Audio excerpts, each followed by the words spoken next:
రుక్మిణి వచ్చి ఇంట్లో అందరికీ నిజం చెప్పేస్తుంది. అది చెప్పగానే రాధ ఒక్కసారిగా షాక్ అవుతుంది. ఇక మధుర అయితే శ్యామ్ దగ్గరకు వెళ్ళి, రే ఏంట్రా ఆ రాక్షసి చెప్తుంది నిజమా?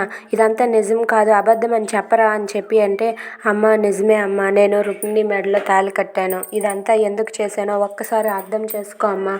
పండు హాస్పిటల్ ఫీజు కోసం నేను రుక్మిణి మెడలో మళ్ళీ తాళి కట్టానమ్మా, నన్ను అర్థం చేసుకో అమ్మా అని చెప్పి అంటూ ఉంటాడు. అది విన్న మధుర అయితే, ఏంట్రా అర్థం చేసుకునేది? నువ్వు పండు కోసం ఆలోచించావు, కానీ నువ్వు రాధకు అన్యాయం చేసావు కదరా అని చెప్పి అంటూ ఉంటుంది. అది విన్న రాధ కూడా అలా మౌనంగా షాక్లో అలా ఉండిపోతుంది. ఇంతలో ధనంజయ్ కూడా, ఏంట్రా నువ్వు పండుకి న్యాయం చేశాను అనుకుంటున్నావు, కానీ రాధకు అన్యాయం చేశావని అనుకోవటం లేదురా అని చెప్పి అంటూ ఉంటాడు. ఇంతలో శ్యామ్ అయితే రాధ దగ్గరికి వెళ్ళి, రాధ నేను చేసింది తప్పే, నాకు తెలుసు రాధా, నీకు ఎంత కోపం ఉంటే అంత కోపం నా పైన చూపించి తిట్టు రాధా, అంతేగాని నువ్వు కూడా అమ్మ నాన్నలా నన్ను అపార్థం చేసుకోక రాధా అని చెప్పి అంటూ ఉంటాడు.